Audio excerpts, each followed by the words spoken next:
Bonjour, bienvenue dans la série sur la cosmologie. Donc, nous allons parler maintenant de l'état de la matière au tout début de l'univers. Alors, revenons à l'interaction forte. Les particules, comme les protons et les neutrons, sont composées de quarks qui sont liés d'une part par l'interaction électromagnétique, parce qu'ils portent une charge électrique, et par l'interaction forte, parce qu'ils portent une charge de couleur. Les échanges à la base de ces interactions sont les photons pour l'un et les gluons pour l'interaction forte, qui sont aussi les particules sans masse, mais qui portent une charge de couleur eux-mêmes.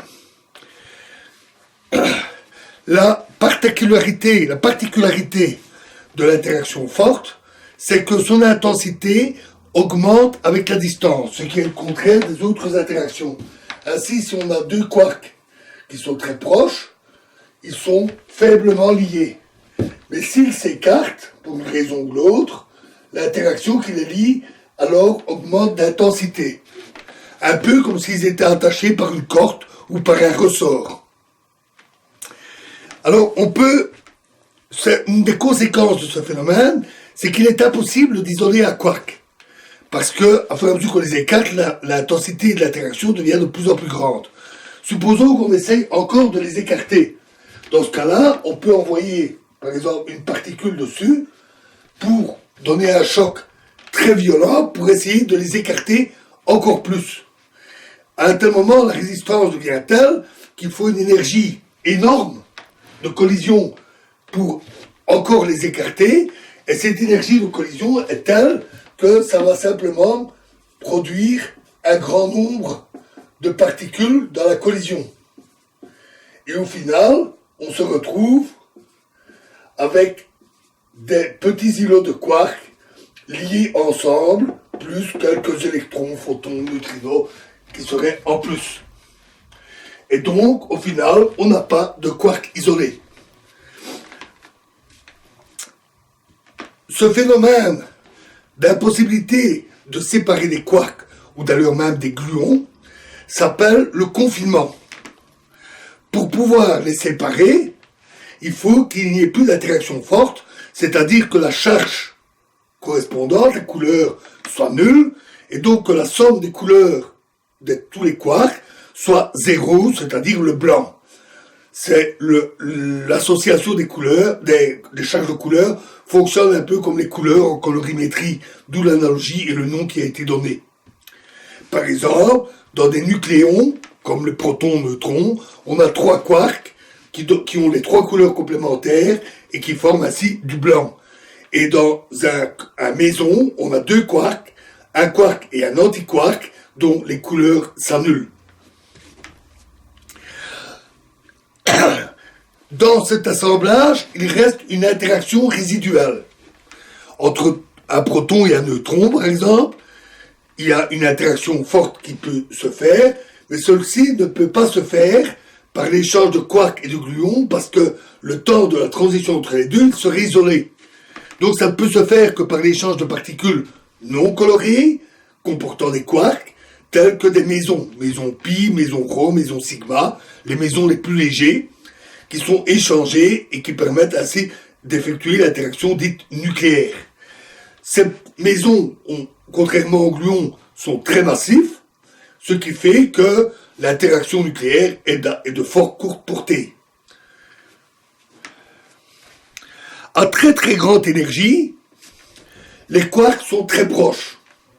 Ceci est ce qu'on réalise par exemple avec des accélérateurs de particules. Quand on voit des particules l'une sur l'autre qui entrent en collision, en fait elles diffusent et s'approchent à une certaine distance. Et plus on leur communique une énergie énorme, et plus elles vont aller près l'une de l'autre avant d'éclater en de nombreuses particules. En mécanique quantique, on a vu aussi la relation E égale h nu, l'énergie pour une fréquence donnée, c'est-à-dire une petite longueur d'onde, petite distance, correspond à une grande énergie. Des quarks très proches, ça veut dire aussi une interaction forte, très faible. Plus ils sont proches, et plus l'interaction est faible. Tellement faible qu'ils finissent par se comporter comme s'ils étaient libres. Plus d'interaction entre eux. c'est ce qu'on appelle la liberté asymptotique. Au tout début de l'univers, la densité et la température de la matière étaient gigantesques. On parle de milliards et de milliards de tonnes par centimètre cube, de milliards et de milliards de degrés. Et donc l'énergie cinétique, l'énergie de chaque quark, était gigantesque aussi, ce qui provoquait, ce qui avec les interactions et les collisions, créait énormément de particules et d'antiparticules qui vont également s'annihiler entre elles dans une espèce de sarabande infernale. Il se forme alors un équilibre dynamique où il y a autant de particules créées que de particules qui s'annihilent. Et on peut même calculer, en utilisant les lois de la physique des particules, on peut calculer les proportions de chaque particule, quark, électron, neutrino, photon, etc. L'ensemble forme ce qu'on appelle une soupe de quark ou une soupe de quark et gluons, composée de quarks, de gluons, mais aussi d'électrons, neutrinos, photons, et les versions plus lourdes, comme le muon et le tau, ou les antiparticules, comme le positron. Comme deux quarks qui s'approchent extrêmement près agissent comme s'ils étaient libres, on en avait déduit que dans cet état-là, le milieu devait se comporter comme un gaz parfait. Alors on a reproduit ça en laboratoire, alors on n'a pas créé un univers, bien entendu. Ce qu'on a fait, c'est envoyer des noyaux d'atomes d'or, donc de l'or, qui avaient la bonne taille, la bonne masse pour faire l'expérience. Ils sont totalement ionisés, ont une charge positive, sont accélérés à très grande vitesse, à des vitesses proches de la vitesse de la lumière. Ils se heurtent, et dans la collision, pendant une fraction de seconde, le temps que ça se disperse, on a un état, appelé parfois aussi boule de glu, qui est cet état de soupe de quark à très très très haute température. Et on a donc pu étudier l'état que l'on obtient ainsi. Et là, on a eu une surprise. Le milieu ainsi obtenu n'était pas un gaz parfait, il se comportait plutôt comme un superfluide, c'est-à-dire un fluide comme un liquide sans viscosité. Ce genre de surprise montre qu'il est risqué d'extrapoler le comportement de deux particules à tout un ensemble. De toute évidence, quand on a un ensemble de particules, lorsqu'elles sont très proches, elles sont pratiquement comme si elles étaient libres, oui, mais elles ont aussi des voisines plus éloignées. Et cette interaction n'est de toute évidence pas négligeable. Alors comment on a pu faire cette erreur? Mais c'est aussi parce que, non seulement parce qu'on a extrapolé trop vite, mais parce que les équations de la chromodynamique quantique, donc la théorie de l'interaction forte, sont très compliquées. Et donc, on a parfois tendance à simplifier pour résoudre, trouver des solutions, et parfois on simplifie trop. Alors, on a fait des calculs plus précis, en tenant compte de situations plus réalistes. On a fait des calculs monstrueux, qui ont dû être faits sur des supercalculateurs, et les résultats sont rentrés dans le giron, c'est-à-dire, on a pu montrer qu'effectivement, ça devait donner un état superfluide. Et donc cet état, maintenant, est bien compris, à la fois par la théorie et par l'expérience. Au début de l'univers, on a eu une expansion rapide.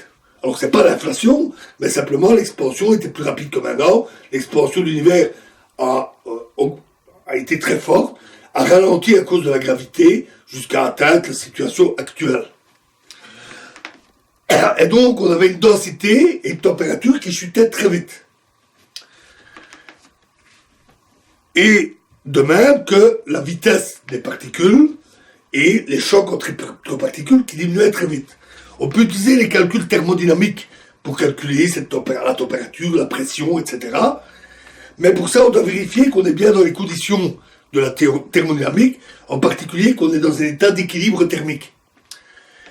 Et on peut le vérifier. On peut vérifier par calcul que, bien que la vitesse et les chocs diminuent au cours du temps, que ça reste suffisant pour maintenir l'équilibre thermique malgré l'expansion très rapide à cette époque. Et donc l'équilibre thermodynamique est maintenu, et de là, les calculs thermodynamiques qui donnent de très bons résultats. Tous ces calculs dépendent d'ailleurs aussi de tous les types de particules que l'on rencontre dans ce mélange, dans cette soupe. Mais vu qu'on les maîtrise à la fois bien expérimentalement et par le calcul maintenant, il n'y a pas de problème pour faire tous ces calculs. Voilà pour l'état initial pour cette soupe. Alors, dans la prochaine vidéo, nous passerons à l'étape suivante, qui est l'étrange et mystérieuse disparition de l'antimatière. Je vous remercie.